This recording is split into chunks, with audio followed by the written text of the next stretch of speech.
If you want to be the best D&D player at your table, the kind of D&D player your DM wishes they could clone, you need to hear this. Because by the end of this video, you'll know the 10 simple tips that instantly make you your DM's favorite player. By the way, I'm Jace, an actor, writer, and D&D DM with over 10 years of experience. I've DM'd for dozens of players across multiple 3-year campaigns and more one-shots than I can count.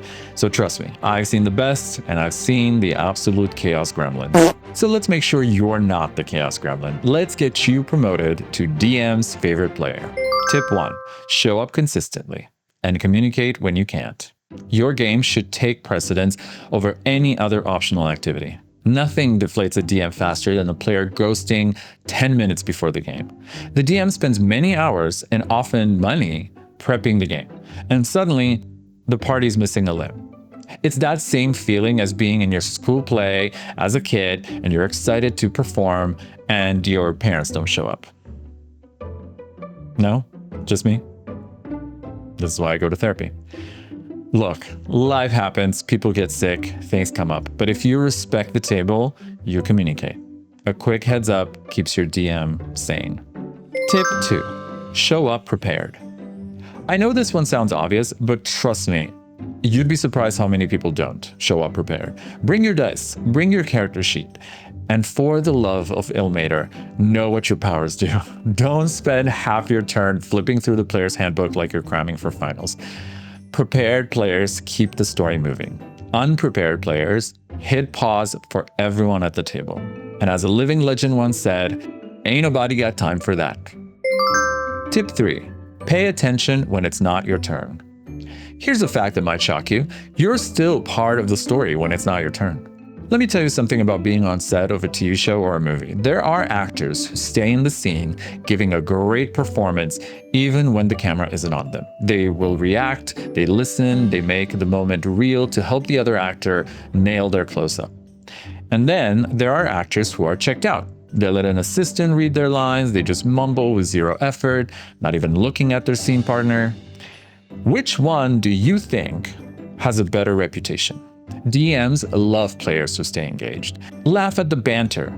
Cheer someone's nat 20. Groan when things go bad. Don't be a phone zombie. Be the co-star who makes everyone shine.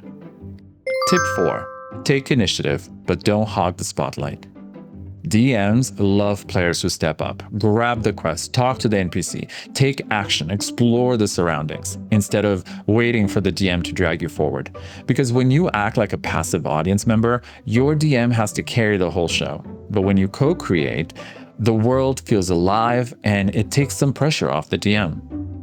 The catch is not slipping into main character syndrome. It's not your anime, it's an ensemble cast. And just so you know, I break down exactly how to roleplay without stealing the spotlight in my roleplaying masterclass video. I'll link it in the description.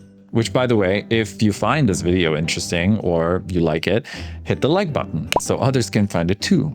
And subscribe to the channel and click the notification bell if you enjoy D&D content like this. And if you don't, what is wrong with you? I'm just kidding. Tip 5. Communicate with your DM. This is where good games turn into great ones. Talk to your DM about your character's goals. Share the themes you're excited about. If another player makes you uncomfortable, bring it up with your DM. If your DM makes you uncomfortable, leave the game. But, and this is important, communication does not mean sending your DM script notes about how the story should go. Yes, I have had players do that. Full-on instructions for what should happen next session. That's not helpful. That's backseat DMing, and me no likey. And I'm pretty sure no DM likey. Real communication is honest, respectful, and open to compromise. The game isn't just about you, it's about everyone else at the table having fun. And your mileage may vary with your DM, but when I say no to a character concept or something the player wants, I usually do so because I have an entire table of players to consider. It's a balancing game, keeping everyone happy and engaged, and it really helps if you remember that when you communicate with your DM.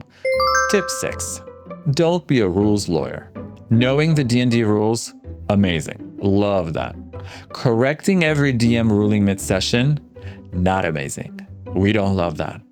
One thing I used to do as a player who had a better grasp on the rules than my DM, which he fully admitted, by the way, was I would quietly message him if he got a rule wrong.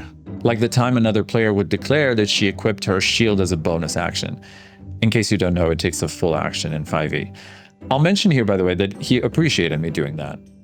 And yes, what she did is not breaking the game. It wasn't that big of a deal, but it's always felt to me it's not very fair to let some players bend the rules because they don't know them well. It basically punishes those who do know the rules without meaning to, because they would not come up with a situation that would break the rules. So I'd send him silent messages or tell him after the session, but mid-combat, saying, well, actually, on page 237, right when the player is dealing with an epic killing blow to the villain, no ma'am.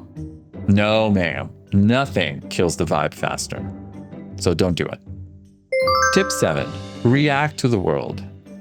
DMs put a ridiculous amount of effort into building their worlds. The best players make that effort worth it.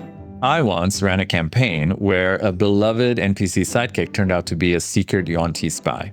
I dropped subtle hints for months, and when the reveal happened, one player immediately started rattling off all the clues I planted. Their jaw dropped, their voice rose up, and they started congratulating me on how it all came together.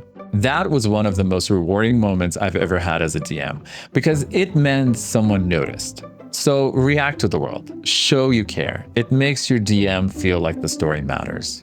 Tip 8. Support the table vibe. Every table has its rhythm. Some are heartfelt, dramatic, serious, and others are chaos gremlins. If your group is mid-heartfelt monologue, don't derail it with fart jokes. And if your group thrives on memes, don't be the only one acting like you're Cersei in the Game of Thrones. But here's a non-negotiable. Do not cross common sense boundaries. No assault storylines. No forcing essay content into the game without consent. That's not edgy. That's not funny. It's toxic. So match the vibe, make it better. Don't poison it. Tip 9. Understand and accept failure. Here's a secret. Failure is not a glitch in D&D. It's not game over. I've seen players who just ignore their bad rolls. Others shut down if they miss a couple of attacks. You missed an attack? React big. Make it part of the drama. Rope in other players trying to help. Turn it into a story beat. Because when you lean into the failures, your eventual comeback feels like fireworks. But if you check out, you rob yourself of that moment and you drag the whole table down with you. Tip 10. Be an adult even if you're under 18. Here's the brutal truth. 99% of D&D horror stories can be summed up as immature person doesn't know how to behave like an adult. Games, especially online, make people slip into this childish behavior. They start sulking, yelling, throwing tantrums. But everyone else at the table gave up their time to play with you. Being an adult doesn't mean being boring. It means respecting the people around you. And that is what's going to make you unforgettable. So there you go. Now you know how to be the best D&D player and your DM's secret favorite. Do what you will with that power. If you're a player, let me know if this helped. And if you're a DM, let me know if you agree with my takes or if you think there's a tip I might have missed. And as always, don't forget to hit the like button if you found this video useful or interesting.